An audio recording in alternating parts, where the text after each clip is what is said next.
একটি মাদুরেই জীবন কাটছে অসহায় পরিবারের ৪ সদস্যের।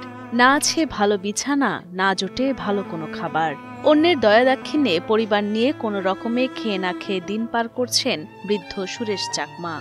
অসুখ খান বোরা করি না দিন বেজে সদ লেখাপড়া ফুটে নোয়ারিল হামে নোয়ারে সময় উবর থান ভরে ফিনিবের হাবর সুবন নেই যে রাজি আউন ফোন ভরে হাবর নাই সুবন নাই গোরান বাড়িয়ান ধরি না মানজি আদামত ফারাত ধরি দণ্ডায় বাঙা বাড়ি বাইনে ধরি দণ্ডায় কিচ্ছু নেই আইদি জায়গা নেই জমিন নেই কিচ্ছু নেই। বয়স বাড়ার সাথে সাথে নানান রোগ বাসা বেঁধেছে বৃদ্ধ সুরেশ চাকমার শরীরে। বয়সের ভারে তার স্ত্রী প্রীতিরানীরও শক্তি নেই কাজ করার। এই হাতের ব্যথা, এই ডোরা আছে, তারপরে আর এই দিয়ে একটু বাইর হয়, এটা বাইর হইলে ব্যথা করে। কি যাব, এই এই বনের রাধা ভাড়া আছে, পাড়ার লোকে যদি খায় আমার দিলে তো খাইতে পারি আর কি। রাঙামাটি, ঘাগড়া, কাউখালী উপজেলার যৌথ খামার এলাকায় মানুষের দেয়া ছোট্ট একটি ঘরে স্ত্রী, মেয়ে ও নাতিকে নিয়ে বসবাস করেন বৃদ্ধ সুরেশ চাকমা। জানা যায় নিঃসন্তান সুরেশ প্রীতি রানী দম্পতি দত্তক নেন একটি মেয়েকে।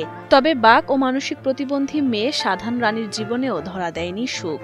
বিয়ের কয়েক বছর পর স্বামী মারা গেলে একটি ছেলে সন্তান নিয়ে বাবা মায়ের সাথেই জীবন কাটছে তার।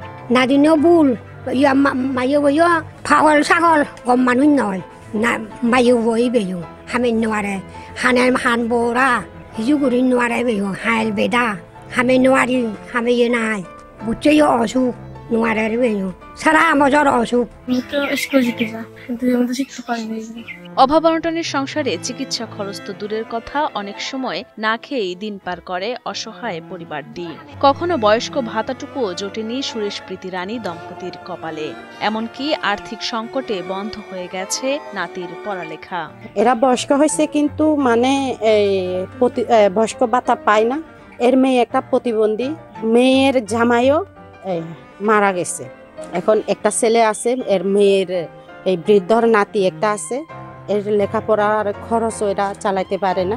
যদি সহৃদয় বাহান এবং ব্যক্তিত্ব থাকে তাইলে এরা যদি এদেরকে সহযোগিতার হাত বাড়ায় মানে এরা চলতে পারবে এরকম আশাবাদী আর কি। এলাকাবাসী ও স্থানীয়রা প্রায় সময় অর্থ দিয়ে সহায়তা করলেও তা প্রয়োজনের তুলনায় খুবই অপ্রতুল। তাদের সকলের প্রত্যাশা বিত্তবানদের সহযোগিতায় ভালো থাকুক সুরেশ ও তার পরিবার। তিনি কিন্তু আসলে খুবই অসহায়। তিনি বর্তমানে অসহায়ের মধ্যে দিয়ে আরো তিনি বিভিন্ন শারীরিক সমস্যায় ভুগতেছেন। কেউ যদি আলু কিনে দেয়, আরেকজনের কপি কিনে দেয়, আরেকজনের চাল দিলে একজনের ডাল দেয়, ওইভাবে ওদের জীবনযাপন চলতেছে।